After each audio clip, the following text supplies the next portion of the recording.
Guys, nanata dire karon sa itlogan kay mangitlog o ang mga manok ay si Imon mangitlog di si Imon ay di magtimbang di si Imon og itlog sa mga manok.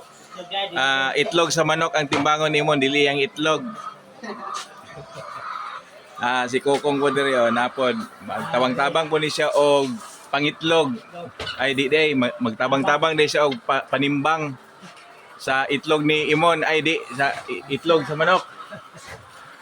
Anak ni siya guys, so nahinay lang tatang po lo, mag-orange tatang na huwasa no. Vlog sa Takaruntang. Kita na to nga si tatang po, gaandam-andam po siyang itlog ay sa manok, di sa itlog. Lisod po ni ang itlog mga manok. O ang manok ng itlog, kana mo sakto no. Ang manok ng itlog. O niya ang itlog sa manok timbangon ni tatang. Ay di Imon di magtimbang. Di ba? So ready na ang mga pagpanimbang sa itlog. Daghan kay timbangan ay di ang itlog may daghan. Dili ang timbangan. Si Imon tanawa.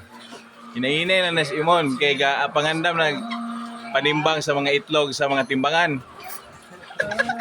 Naunsa naman ito istorya. Kabulabog naman Mon.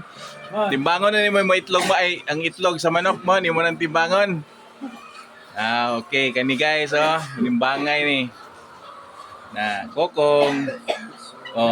Kokong is in the house guys. Sige. Katulad paabot to sa ilang mga pagpreparar.